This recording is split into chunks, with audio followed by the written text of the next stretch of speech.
Hey there, guys. It seems like everybody likes these LML Duramax videos, so I'm putting one up here about my project to add a budget lift pump to my 2011 LML Duramax.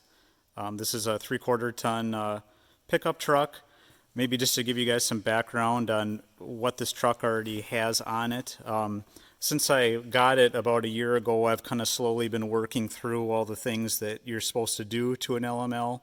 So I've updated the up pipe, down pipe. I've got an MBRP down pipe and a PPE up pipe on this truck. Can't really see it behind the turbo there, but the EGR is gone. It has a 4-inch MBRP exhaust on it with a muffler.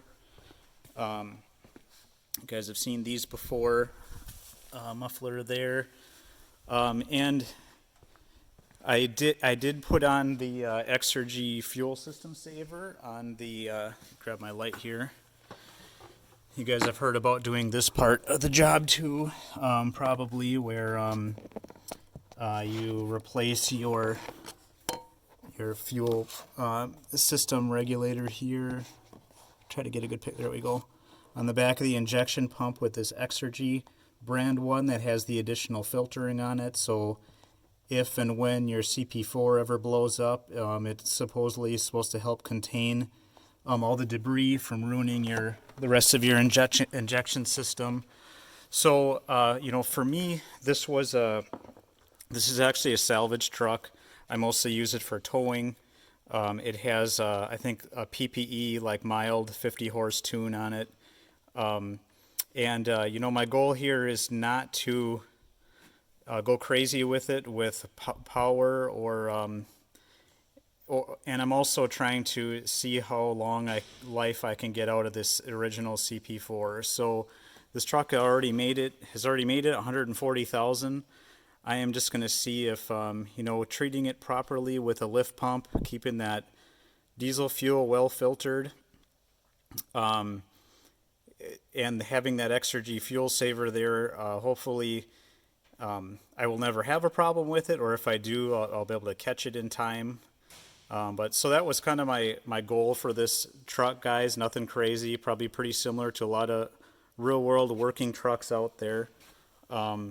This truck does have an RDS Pro Stock LML turbo on it. The original turbo on this truck, when I bought the truck, the unison ring was locked up on it, and I was getting the VGT, vane position fault code, and I had to replace the turbo on it. I've been really happy with the RDS turbo. Maybe you guys, if you want a separate video just focused on the turbo, kind of ownership experience and install, let me know. That could be a future topic. But anyway, back to the lift pump here. So what I was planning on doing with this truck, guys, is you guys know that like the FAST and the Air Dog kits, it's a really expensive kit, $800 to $1,000, and those are awesome kits. But I had a buddy who actually had access, and I actually got this for free. You guys might know that the LGH, the GM LGH, which is it's like the cabin chassis version of the LML. So, ambulances, flatbed trucks, box trucks, where you just buy the truck and the chassis had a different engine in them than the LML, but it was very LML based. And actually, those did come with a factory GM lift pump and a secondary filter assembly on this bracket mounted on the frame somewhere. So this is what I got my hands on. I'll see if I can find any more information on these, guys, if you want to do something similar for your project. But how this mounts is you've got the pump, there's a strainer that sits inside this bowl here. This is your water separator and kind of large contaminant strainer. That mounts to this factory bracket here, something like this. And then the secondary filter sits right downstream of it, and it mounts there. I just have a Napa one kind of laying here. I don't think I'm going to reuse this one because it's dirty, but and it did have a whiff sensor on it. So kind of over the last week or so, guys, I've kind of been trimming on this bracket. This is a lot smaller than it originally was. I had to do some cutting on it to make it fit up in the frame in front of the fuel tank. You guys saw this is a standard cab 8-foot box. Your truck might look a little bit different, but to fit this big bracket in there, I had to do some cutting on the bracket to make everything fit. If you guys get one of these setups from a junkyard or whatever, when they come, when you get it, it's going to have all these press-in style beaded fittings on it. And I'm going to actually leave these two in there and just use a 1/2-inch hose to connect it like it originally was. But in the other ports, so this is the outlet port, and then this is a drain port for the fuel pump. I actually heated those up, heated up the aluminum here with a MAP gas torch, and I pulled those out. And my plan is to, I got a variety of fittings from online, this company called Race Flux. I got some -6 hose, some -8 hose for the outlet and the return, and a variety of different push-to-connect fittings so I could push on to the original fuel lines that run from the back of the truck up to the standard filter that's on the passenger side. So my plan is to, some of these have a pipe thread on them to AN. So my plan is to kind of, thread these in here, actually like this, and adapt to AN. And then I've got a bunch of different hose ends that I ordered that work with the push to connect hose here. So I kind of have a rough plan for how I'm going to plumb it, but not exactly yet. But this first segment here, guys, I just kind of wanted to give you a primer on what I was doing.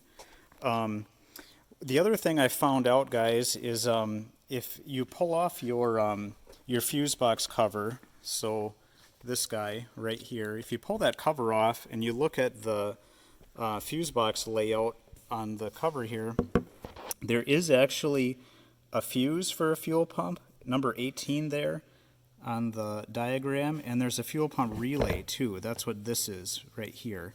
And those are populated on the LML here. I don't think they're wired to anything, but there's slots on the board, and there is a fuse and a relay in that location. So my plan is I kind of want to keep this as factory looking as possible. I don't want to use one of those crappy, tap a fuse things where you kind of tap in a wire and kind of run it out. I'm going to try to kind of use the factory wiring coming out the bottom and kind of do what I need to use those existing ones just for a clean install. So we'll get to that part later in the video. Yeah, so that's my plan for the wiring. I did notice that this fuel pump has like a weird connector on it that I don't recognize. And actually, my buddy who got me this fuel pump let me know that this is a really similar fuel pump to what's used on the Ford Power Jokes. You Duramax guys know what a Power Joke is.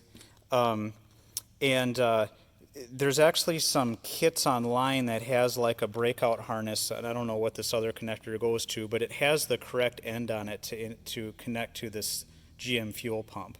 So I got one of these harnesses online. I'll put some info on where I got this from and what the part number for it was. The other thing I was going to mention, guys, is I was told this lift pump, and from disassembling it, as I had to heat it up to get these ports out of here, I did find that there is a lot of relief and check valve logic built into the block here. So if this thing poops out, your mechanical suction, side fuel transfer pump or your lift pump built into the CP4 is supposed to be able to draw through this as well as be able to draw through the secondary filter, so you're not stuck.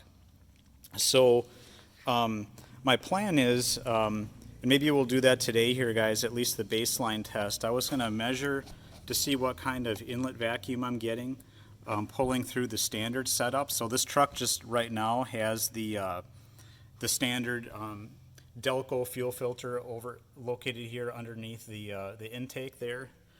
by the inner fender. And I was going to do a test here where we kind of measure the vacuum at idle and then at an elevated speed.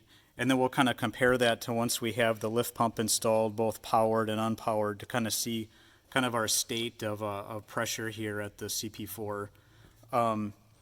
I was told that the internal regulator on this unit should be delivering about 3 to 4 psi. So we'll see if that happens. Maybe before we sign off for this first segment here, guys, maybe it'd be a good idea to show you where I'm planning on locating this thing under the truck. So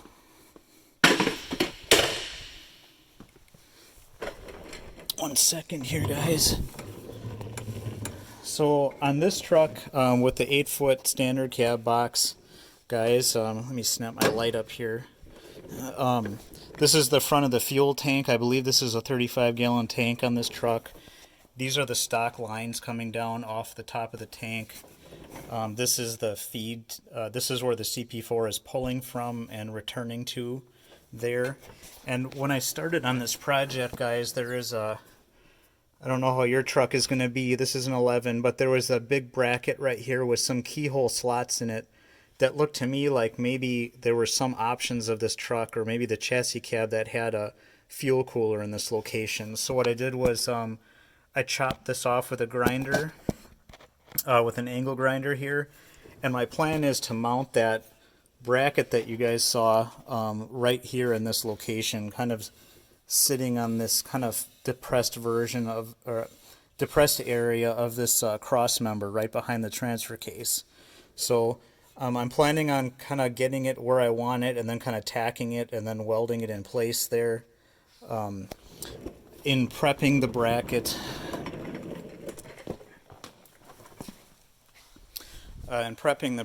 guys, I kind of, after I did some chopping on it here, I'm intending it to sit on the frame rail, kind of like this, where that front lip. I'm planning on, I welded this this 1-inch kind of angle iron to it. I'm planning on welding that to the front of the cross member, and then this area in the back, I'm planning on welding it to that, you know, what's left of that tab that I cut off there. So that's how I'm planning on supporting the thing. We'll kind of see how rigid it feels like it is after welding that in there. But that is the plan for mounting. And I think that's it for this. Oh, one thing I forgot, guys, this gauge that I was showing. So in researching this project a little bit here, it seems like the two most popular options for being able to check your fuel pressure is this Kennedy diesel setup, or the Lang Tools Duramax fuel pressure setup. And the Lang one has like a 6-foot hose on it, so you can run it out underneath the hood and monitor your fuel pressure from the cab, you know, for testing.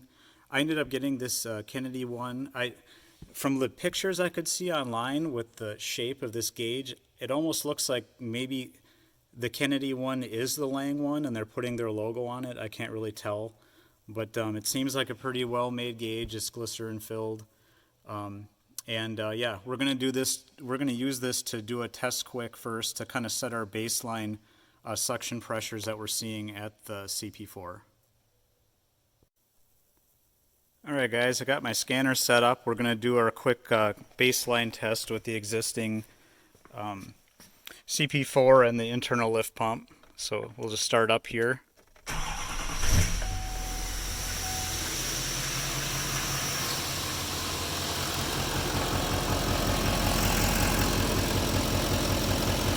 We're kind of idling around 640 RPM. This truck is slightly warm already. I had it running just a little bit earlier.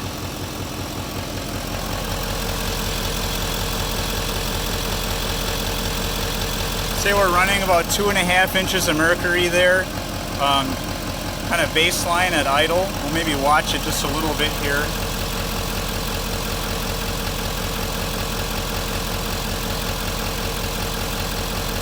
Seems to be pretty stable at 2.5 so far. So Let's go back and elevate our engine speed a little bit here too.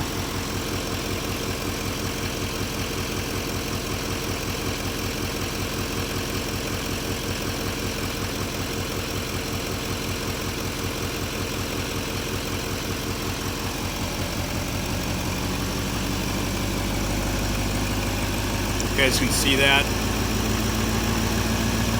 So by default, my tool here sets us up at 900 RPM.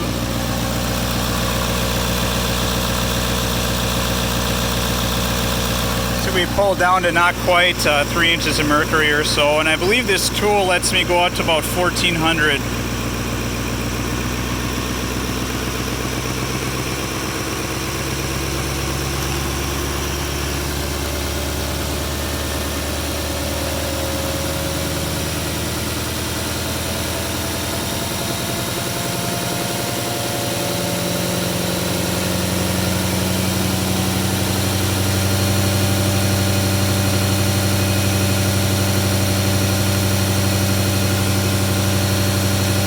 So I guess limiting us to 1450. I don't know if that's coolant temp based or what, but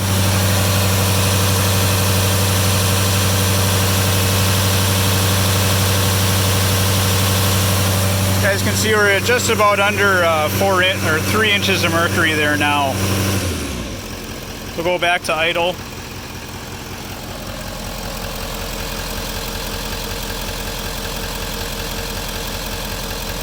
Seems pretty consistent, about 2.5 there at idle and about 3 when elevated. So we'll repeat that test once we've kind of made some progress here and we've got things functioning. But I wanted to insert that here into this video so you guys can kind of see what it was doing before. So you guys love listening to these trucks, right?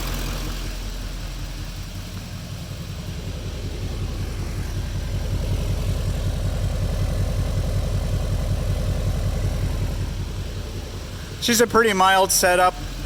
I'm not here to impress anyone with how loud my truck is. I just kind of like kind of a 4-inch mufflered truck that you know, doesn't drive me nuts on the highway and, you know, reliably pulls all my stuff around. So so yeah, that's it for this segment here, guys. I just wanted to put a primer on this video before I got too far along with the project, and maybe you guys wouldn't be able to see what all the initial kind of parts in the plan was. So we are going to cut this segment here, and I'll be back hopefully soon after we've made some progress on this job. So talk to you soon. Okay guys, I got the stock fuel lines muscled out of there that run from the fuel tank to those stainless tubes on the frame. Just wanted to go over a few things while it was fresh in my mind here. These, when you guys are underneath the truck trying to get these things off of here, probably the best thing I found that worked was you're going to be working with a mechanic's mirror, trying to see what you're doing up in there, because the visibility is not very good if you left the fuel tank in the truck like I'm trying to do here. The thing that it seemed to work the best is to try to take a 90-degree or 45-degree pick and pull up on the edge of the clip, and then while you've got it pulled up, you know, grab another pick or a small like flat-bladed screwdriver and jam it in the center here and try to work the clip up and out. And you've got to pull it almost all the way out before these things will disconnect. So I'll slide under the truck and show you guys kind of what that looked like underneath. But that's about just about how all those came out. The other thing to note here, guys, is that as you've been researching this, or what I found when I was researching this beforehand, was that the main fuel suction port on the fuel tank, the big one, is not a standard 1/2-inch push to connect. It's on the AirDog site they called it an 11.8. On the Kennedy site they called it a 12 millimeter. It's actually, I bought the Kennedy kit, which comes with the special metric one and then a standard 1/2-inch straight one to go onto the stainless fuel line. But if you guys this is the Kennedy kit like I mentioned, but if you turn it over you'll see an 11.8 stamped on it. This is the one that goes on the fuel tank on the suction port, and then this, you can see it stamped here, 12.6. This would be like your half-inch one. So the other thing, guys, is that I couldn't find anything when I was researching this job ahead of time. I was worried that because the suction port was a special metric one, that the return port would also be some weird metric size, but I just measured it with a caliper, and that is a 3/8, a standard 3/8 push to connect fuel line. So it is only this this main suction port on the fuel tank that is the weird metric one. So I started prepping the pump here, guys, with the pipe thread to AN fittings that I'm going to use, and then what's going to go on to the end of that is these AN to push to connect hose adapters, and then these will get pushed into the hose. So that's what I was going to do for all of my ports here. Let me slide under the truck, guys, and just kind of show you what I ran into going through this part of the job. So I started working on this, and it was just really difficult to get up in here and work. At first I started trying to work up from this side, like in the wheel well, but it was just really difficult. I couldn't really see what I was doing. So I ended up taking the drive shaft out first. So you guys can see the drive shaft's out here now. So I've got a rag over the transfer case. When you take these bolts off the companion flange here for the differential yoke, you can drop your drive shaft down, and when you pull the slip yoke out of the transfer case, you'll get a little bit of oil, but it won't continue running out. I'm pretty sure my transfer case is at the correct oil level. I just changed it maybe 4 months ago or so. I do have the truck up on jack stands a little bit. You can see how far the tires are off the ground, maybe 6 inches or so. So at least at this level, I'm not getting anything continuously running out of the transfer case. So if you guys are worried about oil when you pull the slip yoke out, you should be okay. With the drive shaft out, if you're on a creeper and you're kind of working on the floor like I am, not on a lift, this is kind of what you'll see here.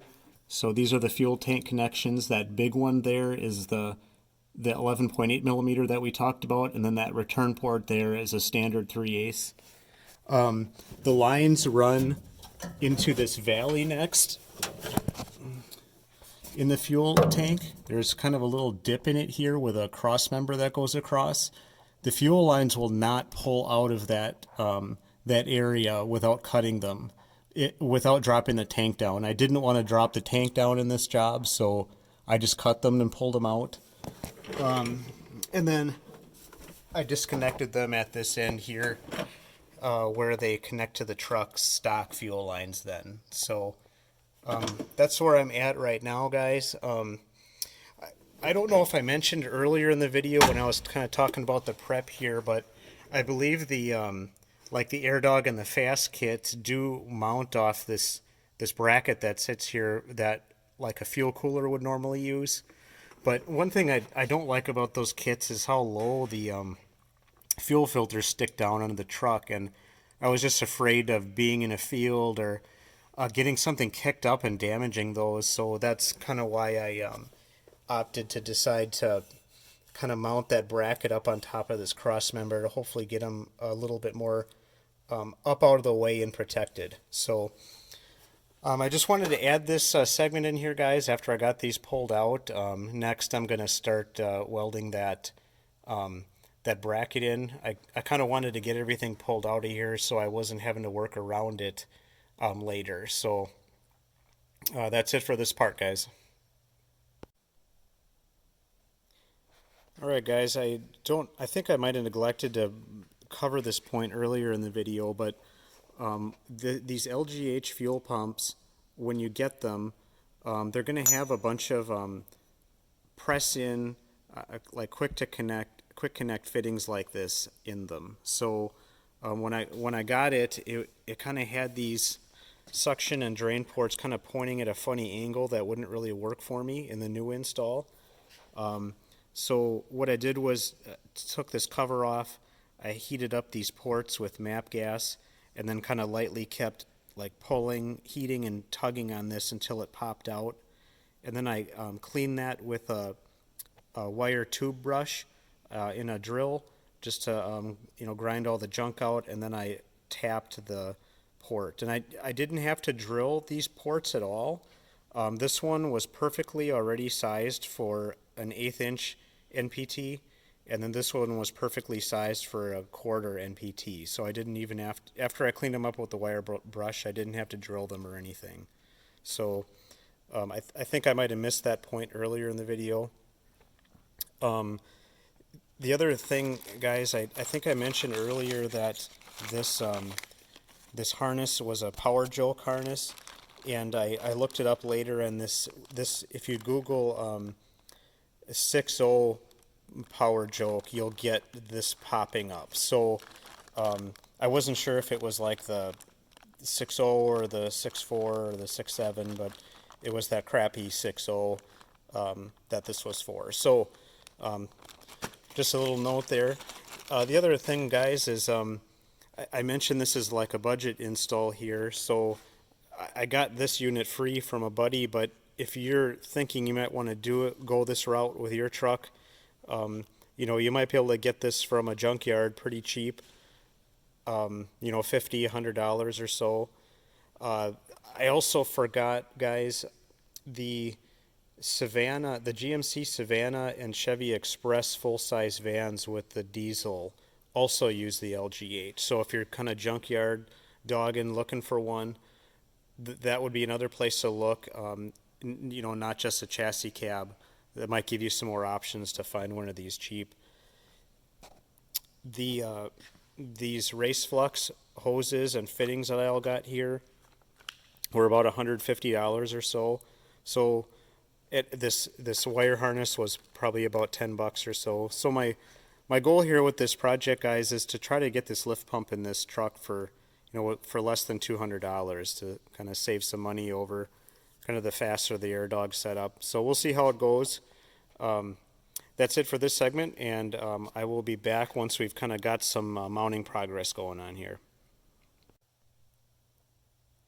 Alright guys, I got everything mostly mounted and plumbed now. I ended up taking the rear drive shaft off so I could kind of get my body up in there and get to those connections on the top of the fuel tank. So that's kind of what you're looking at here. Let me throw my light up here so you guys can kind of see how this ended up.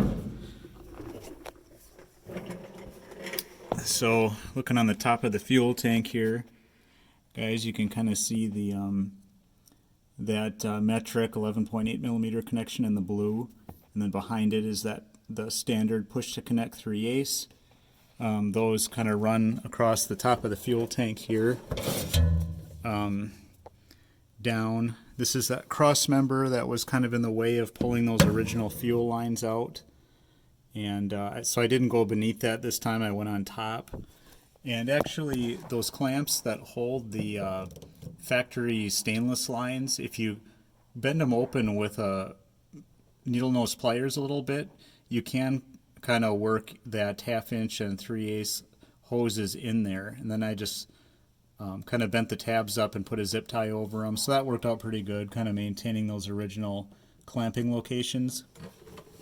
And then coming down off the top of the fuel tank, this is kind of what the routing ended up looking like, guys. So back up a little bit so you can see the whole install. So here's that bracket that I was showing earlier, welded in place, and then the fuel pump and water separator kind of on this this outboard side towards the drive shaft. And I don't have the secondary filter on yet, but that's where it's going to mount. I think I showed you guys the head earlier. I should mention inside that little spud that sticks out there that seals on the fuel filter, there was a check ball in there, but I pulled those screws out and I pulled the check ball out because the head up in the engine compartment already has one. I'm planning on keeping that one. And if I do ever get out on the road and this electric fuel pump stops pumping, I was kind of worried about having too many check valves in the system, because when I pushed on it, it kind of felt like it was probably going to be worth a PSI or so. and I just didn't want all those restrictions there. So we're going to try this with that check ball removed. I'll show you guys what that looked like later. But anyway, I've got everything labeled here on these connections so that that supply line there coming in from the fuel tank, that half-inch goes into that pump inlet port. The relief valve bleed off line is the -6 there, and or the 3/8, and you can kind of see it goes up to like one of those aluminum Y connections. So the one end of the Y comes from, you know, this RV bleed off, and then the other one connects to the original stock fuel line there for the leak off. You can see in the back there. And then coming out of the pump, you know, it goes to the secondary filter and then out this elbow that kind of wraps around the back side. I threw a little piece of split conduit on it just to kind of protect it from rubs. And then it comes through and it connects to that half-inch original connection there with the 45 with the push connection there. So that's kind of how the plumbing ended up looking like, guys. I will say, in general, this race flux fittings I got seem to go together pretty well. I did end up liking these kind of pinch clamps to hold the hoses on to the push to connect. They're a lot more compact and don't stick out as much as like a worm gear clamp. Unfortunately, I had to use one worm gear clamp here on this one because the fitting just flared the hose way too much, and I couldn't weasel it over. So if you guys do get those race flux clamps, make sure you get a few different sizes of them. I got 2 different sizes, but I probably should have got one more larger one. So that is kind of how it ended up looking like here under the truck. I'll show you guys maybe the final install once I got the fuel filter on and have everything wired. Over here on the bench, just wanted to show you guys what that check ball ended up looking like. So this is that part that I pulled out of the center of the head there just to reduce pressure drop with the fuel filter off. I just got a regular Delco, the TP3018 standard filter. I guess I've had pretty good luck with just these regular Delco filters. The truck that this came off of had a water and fuel or a whiff sensor here on the bottom, and eventually on the truck here I might update that harness so that either whiff will kind of trigger the light in the truck, but for now I'm just going to put a shutoff plug in it because I've been working on this project kind of on and off for a while, and I need to get this truck running again here.